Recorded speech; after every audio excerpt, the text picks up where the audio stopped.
de trabajar en SGAE trabajaba de abogado de un medio que era de radio. Y la verdad es que tenía un amigo, que a lo mejor lo conocéis, Juan Antonio Cebrán, guionista, que llevaba allí muchos años. El pobre hombre falleció de golpe y siempre era ciego y le trataban pues, como el último en la radio. Él hacía varios guiones para varios programas. Siempre decía, esto es por ser ciego. Y cuando compró la 11 Onda Cero, pues dijo, esta es la mía, ahora paso a ser propietario, ya verás. Pero nada, seguía de guionista ciego en un guión que no le hacían mucho caso. Y fue a ver al director de programas, porque ya se consideraba el hombre más empoderado, ¿no? Como parte de la propiedad. Y dije, bueno, ¿y ahora qué tengo que hacer? Porque ya necesito el reconocimiento. Y le dijo el director del programa, pues nada, pasar a ser locutor. Y es verdad que hasta que uno no se hace visible, que es el trabajo viene a través de la escucha o de otra manera, pues tiene ese papel más reducido.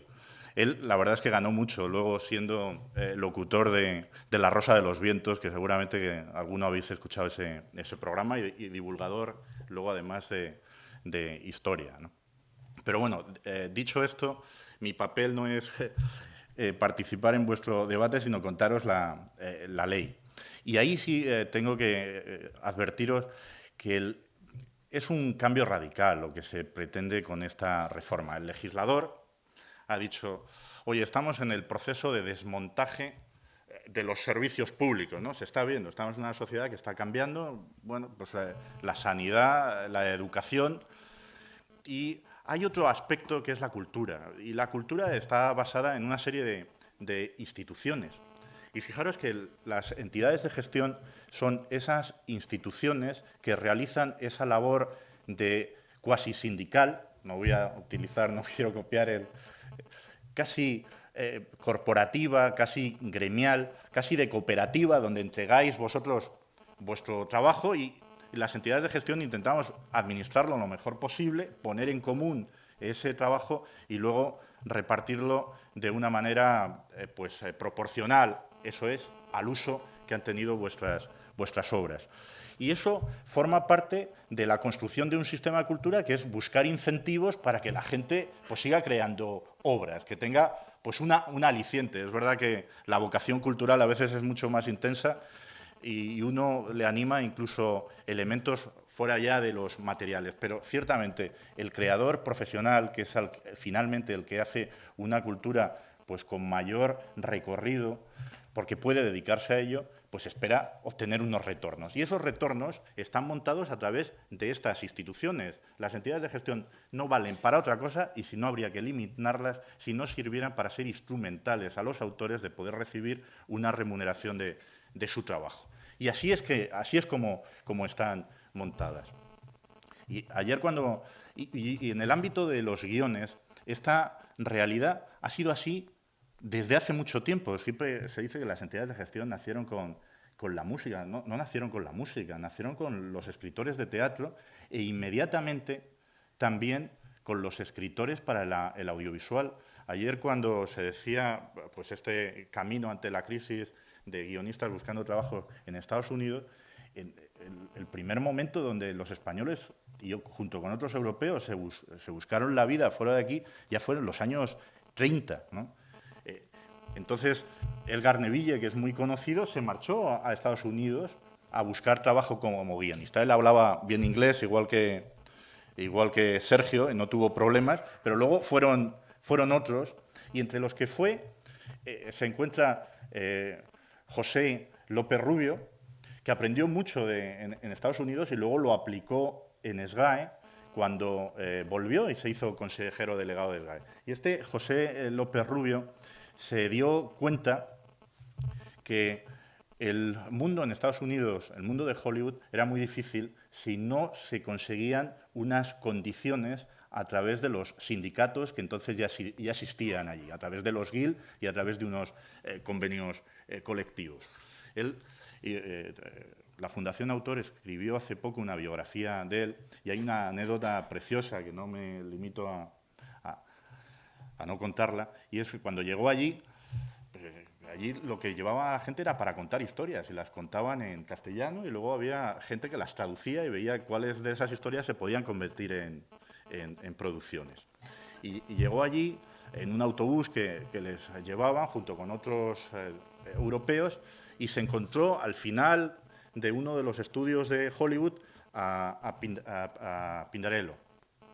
Joder, Pinarello ya era Dios en ese momento en Europa, un creador impresionante, y entonces él se fue al despacho y le dijo, pero maestro, ¿usted qué hace aquí?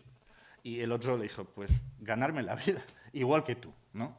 Y esa anécdota él la trasladó 20 años más tarde, cuando volvió a España, en la necesidad de construir dentro de la sociedad en la que él pertenecía, pues unas condiciones de trabajo razonables y dignas. Y así es como entendía la sociedad, como un marco institucional para ganarse los derechos. Había otros como Jardiel Poncela, más divertidos, que también tiene la anécdota que decía, bueno, yo la mitad del tiempo en Hollywood me la paso de espaldas volcado en la arena mirando las estrellas y la otra mitad del tiempo volcado en las estrellas mirando la arena, ¿no? Eso lo dedicaba el tiempo de otra manera. Pero bueno, el caso es que desde que en los años 40 SGAE empezó a mirar por los derechos de autor de los guionistas, porque entonces los directores no tenían derechos, fue necesario un tratado internacional, se cobraba, es decir, los guionistas empezaron antes que los directores. Siempre se ha reconocido que eran los primeros creadores de la obra audiovisual, al menos desde el punto de vista del derecho de autor. Miro a Enrique, pero no es ninguna réplica respecto a lo que comentaba ayer, ¿no? Y en esa construcción de las entidades de gestión como instrumentos de gestión, pues lo primero que se estableció, efectivamente, como decía Tomás Resón, además en España como país pionero, es un derecho de remuneración. Derecho de remuneración que hoy tiene más sentido que nunca, porque todos vosotros, cuando habéis firmado un contrato, pues de acuerdo con la ley, lo firmáis y cedéis los derechos al productor para todas las modalidades de explotación que existen en este momento. Pero no es posible cederlo, porque así lo dice la ley, para modalidades de la explotación inexistentes. De tal manera que todos aquellos guionistas y directores que han firmado contratos antes de la existencia de Internet se encuentran que son los titulares de esos derechos para la explotación en Internet. Y eso determinó, y yo creo que lo hizo bien el legislador en el año 2006, que se incorporara un derecho de remuneración irrenunciable e intransmisible, reconocido a todos los guionistas para cuando su obra se explota a través de Internet, a través de cualquier modalidad de streaming o de download. Y eso, la verdad es que nos da una posición pues, única dentro de Europa. De hecho, el objetivo a nivel europeo de las entidades de gestión es lograr que ese derecho de remuneración que existe en España, existe en Polonia y en Italia, pues se extienda a nivel europeo. ¿Y qué es lo que hace con esta propuesta el legislador? Pues el legislador, en esa orientación de cargarse, de desmantelar esas organizaciones que agrupan a los gremios, a los servicios públicos, lo primero que hace es establecer un principio de desregulación, parcial, y ahora veremos, de liberalización. Dice, bueno, estas entidades de gestión lo que hay que hacer es que tengan competencia. Y ha establecido un principio por el cual la gestión colectiva, pues igual que el servicio público de educación o de sanidad, está reservado a que lo preste el Estado. Pues ha dicho, no, aquí pueden participar empresas. Y las empresas pueden realizar actividades de gestión colectiva. Y eso es novedoso completamente. Hasta ahora, en España y en nuestros países del entorno, en Francia, en Italia, en Portugal, en Alemania, la gestión colectiva está reservada a que lo hagan los propios autores, a través de sus propios gremios y sin ánimo de lucro, con el objetivo que la remuneración que se recibe del mercado llegue sin la menor reducción, la que cuesta el mantener esa organización, al autor. No se busca un ánimo de lucro en la cultura. Lo que se busca es incentivar precisamente la vocación y la dedicación del talento a la cultura. Y, por tanto, no se mete el comercio. Pues el legislador lo que ha hecho es decir que cualquier persona jurídica puede dedicarse a la gestión colectiva. Y eso que parece pequeño, porque no tiene consecuencias inmediatas, la verdad es que revela una visión del legislador, una visión comercializadora de la cultura. Porque ahora, evidentemente, cuando se monten esas organizaciones mercantiles para la gestión cultural, van a tener dos ánimos. Sí, es verdad, captar autores para gestionarles, pero también obtener el retorno para sus accionistas, ganar dinero con esos derechos de autor. Y ese cambio, pues vamos a ver las consecuencias que tenga a medio y largo plazo. Es verdad que eso se prevé para los derechos de gestión colectiva voluntaria, para lo que se llama derechos exclusivos. Pero es la primera caída de la barrera. ¿Quién luego va a ofrecer un límite a que se introduzcan también empresas en la gestión colectiva obligatoria? ¿Cuál es la razón? Si el legislador lo que ha hecho es abatir el principio de que existe un interés general en la protección de la cultura. Y ese interés general es el que justifica que esa actividad esté reservada a estas entidades formadas por los autores y que no pueda intervenir el mercado. Una vez que abates esa barrera, que cambias el principio, que dices que ya no hay interés general en la protección de la cultura y que, por tanto, esto está sujeto a las reglas del mercado, ¿por qué vas a mantener en un corralito una cosa y en otro sometido todavía a esos límites? No va a quedar ningún límite en ese sentido. Pero es que además el legislador lo que ha dicho es, bueno, y estos operadores en el mercado, estos operadores privados, lo van a poder hacer sin límite. ¿Y a qué límite me refiero? Pues fijaros, y aquí voy a hacer un análisis un poco por complementar lo que decía Tomás Rosón, de cuáles son las incidencias de esta reforma en el estatus actual, que al final es el estatus laboral que ustedes tienen. Desgraciadamente, en el mundo del guión pues existe poco trabajador por cuenta ajena, está generalizado el freelance y su estatus es el estatus que le proporciona en gran medida la ley de propiedad intelectual. Pues, ¿cuáles son las incidencias en ese patrimonio laboral del trabajador de la cultura que escribe guiones? Pues la primera y más incisiva, vamos, a mí me parece brutal.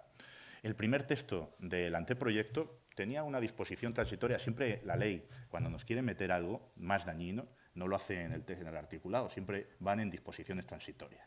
Como dicen, esto por aquí se mete. Pues, ¿cuál es la disposición transitoria cuarta? Pues establece que las tarifas, o sea, los precios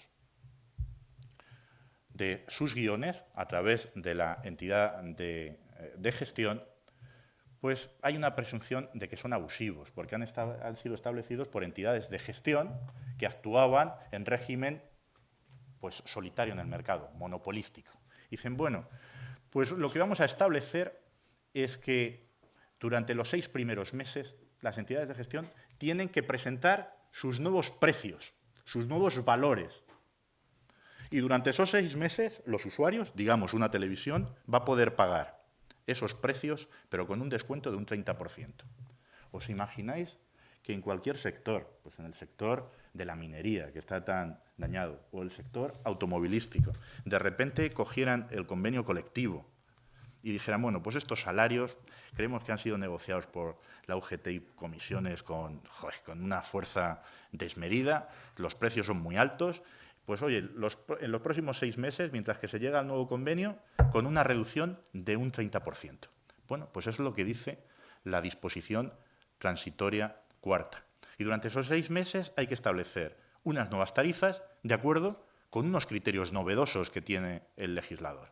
Y entre esos criterios, el legislador, que están en un nuevo artículo 157, lo que establece es que se tendrá que tener en cuenta cuál es el beneficio, uno de ellos, es verdad, pero muy dañino, cuál es el beneficio que obtiene la empresa.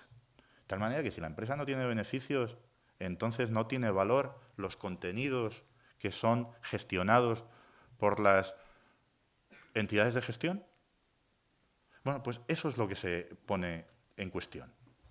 Debo decir que este artículo, después del lobby que han hecho las entidades, ha sido mejorado, pero todavía tiene importantes riesgos, porque ahora depende de que haya acuerdos firmados, por ejemplo, con los radiodifusores, donde se te reconozcan las tarifas. Bueno, rápidamente dirán que no los reconocen. Pero el segundo elemento es que, y en otra disposición también de las que no está en el articulado principal, en una disposición adicional, se establece que además las entidades de gestión tendrán que tener unos precios especialísimos para las entidades de radiodifusión que prestan servicios públicos. ¿A cuál nos estamos refiriendo?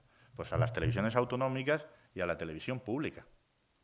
O sea, que un trabajador en la radio o la televisión autonómica cobra un salario menor porque esté trabajando en una empresa que presta servicio público. ¿Por qué el trabajo de los guionistas va a tener que tener un precio menor porque quien financia la televisión sea la administración pública? La verdad es que eso es, desde el punto de vista, y afortunadamente estamos en un ordenamiento jurídico mayor del español, estamos en el ordenamiento jurídico europeo, y a nivel europeo está prohibido que se establezcan condiciones de acceso a bienes y servicios a las empresas públicas o a las empresas privadas discriminatorias. Y, por tanto, tiene poca virtualidad ese artículo, pero revela también la intención del legislador, y es no dar valor a los trabajadores de la cultura. Bueno, esto, pues que paguen un poco menos, que ahora que las televisiones públicas tenemos menos ingresos, oye, donde vamos a hacer la sangría, donde vamos a conseguir el ahorro, es en los derechos de autor. Otro de los elementos, y digo todo esto que estoy diciendo, sin embargo, si se trata de un operador privado que gestiona derechos, entonces no están sometidos a estas reglas. Esto solamente se aplica a cuando los autores actúan de forma colectiva en el mercado a través de una asociación, a través de ser una entidad de gestión. Pero si viene una empresa y se monta mañana en España y empieza a llamarle por teléfono para hacer una... a ellas quedan fuera de esta regulación. Por eso es lo sanguinario de esta regulación, porque se ataca directamente a esas organizaciones representativas, gremiales, y se favorece la entrada en el ámbito de la cultura de la empresa comercial. Otro de los elementos es el control del precio. A partir de la aprobación de esta reforma, las tarifas que se establezcan, por ejemplo, del derecho de remuneración, van a ser examinadas por una comisión pública, y esta comisión pública es la que va a determinar si es el precio adecuado. Fíjense, yo, en mi opinión, eso, si estuviera bien hecho, da seguridad jurídica y no es malo per se. Lo malo es cuando te ponen un órgano administrativo que no va a responder a establecer criterios de precio con justicia de lo que es el valor en el mercado del derecho que tú entregas, cuál es la importancia que tiene ese contenido que tú das en el medio que se utiliza, sino lo que se va a tener en cuenta es cuál es el efecto económico, probablemente el lobby, que siempre será más fuerte del que esté al otro lado. Y si vemos la composición de esta comisión, que se llama la Comisión Primera de Propiedad Intelectual, pues es una comisión formada por funcionarios o designados por la propia administración pública. Y la experiencia que tenemos en copia privada, pues es la que ha explicado Tomás Rosón, que de una horquilla de 100 a 125 millones de euros por la copia privada, cuando el legislador ha tenido que establecer cuál es la remuneración de los autores, la ha dejado en 5. Y claro, da pánico. En otras legislaciones, por ejemplo, en Suiza, por ejemplo, en Alemania, sí existe un panel que finalmente estableza en situaciones de conflicto esos precios. Pero ese panel está formado por personas designados, fijaros, con carácter vitalicio, casi con ese carácter de juez, completamente independientes de la administración, y en lo que yo conozco ha funcionado razonablemente bien para los intereses de los autores, fijando remuneraciones que desde luego son sensiblemente mucho más altas de las que están fijadas incluso hoy a través de las entidades de gestión en España. Otro de los elementos, y es que el legislador dice, bueno, este interés público que justificaba que yo hiciera una regulación de protección de la propiedad intelectual, que justificaba a las entidades de gestión y reservarlas a ellas esta actividad económica, porque en nuestro derecho las actividades económicas se basan en el principio de libertad. Cualquier puede intervenir, salvo que exista un interés público. Ese interés público es el que justificaba que se reservara a las entidades de gestión pues la administración de los derechos de autor. Oye, es que tengo un interés en que el autor saque el mayor beneficio, por eso sean sin ánimos de lucro, y que además se consigan los mayores incentivos para el mantenimiento de la creación. Bueno, pues desaparecido ese interés público, porque ya se permite a cualquier empresa, resulta que el legislador pues, tiene ganas de seguir metiendo el dedo en la vida interna de las sociedades y entonces les impone toda una serie de reglas. Les impone, por ejemplo, pues las reglas de qué hacer con el pendiente de identificar. O sea, si las entidades de gestión deciden que el pendiente de identificar, y más en estos tiempos de crisis, es razonable, se utilice para acrecer los repartos, y no para otro tipo de actividades, pues se lo prohíbe, porque el legislador va a establecer, va a sustituir la voluntad de los socios y va a decir que hay que destinarlas a unas determinadas actividades concretas, que son de promoción cultural. A lo mejor están bien, pero ¿por qué decidir eso en lugar que sean los socios? O decidir, por ejemplo, que con los intereses que se obtengan hay que utilizarlos para un determinado destino. O decidir incluso cómo va a ser el voto. Es verdad, se establece un voto igualitario para la elección de los miembros. Bueno, ahí podemos tener posiciones incluso distintas en las entidades de gestión del audiovisual. Pero ¿por qué quitarlo de la autonomía de decisión de las sociedades? Y, sin embargo, en los operadores privados, oye, no, pueden hacer lo que quieran. Ahí no se interviene por parte de la Administración. Otro de los aspectos importantes donde también el legislador cambia las reglas de juego es en un tema muy técnico. Y es que hasta ahora, y es verdad que esto también solo se aplica a los derechos exclusivos, las entidades de gestión, cuando acuden a los tribunales, lo único que tienen que demostrar es que tenían la autorización de la Administración, pero no tienen que demostrar a quienes representan. Imaginemos si tuviéramos que probar que representamos a cientos o miles de autores. Sería una tarea imposible. Cada demanda que ponemos, que no son pocas, porque en España, desgraciadamente, hay mucha infracción de los derechos de autor, pues se convertiría en un coste abrumador. Sería imposible la tarea de defender los derechos. Y al final, para que los derechos sean aplicables, necesitas tener la capacidad de ir a los tribunales. Pues el legislador ha suprimido esa capacidad de las entidades de gestión, esa, lo que llamamos técnicamente, legitimación de las entidades de gestión, el poder acudir a los tribunales simplemente con la Administración, pero sin prueba de otro elemento. En el último texto, la verdad es que han visto la barbaridad de eso, han sido muy criticados. ¿Y qué es lo que han hecho?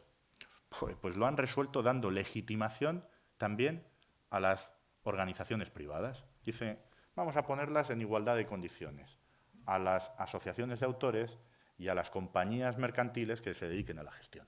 Hombre, pues la verdad es que es una barbaridad.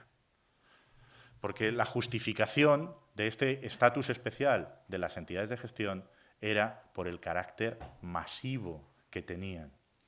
Y, sin embargo, que una organización privada que a lo mejor represente a 10 autores, ¿por qué va a tener esa especialidad? Y ahí a lo que va es a lo que llamamos los técnicos el descremado de la gestión colectiva.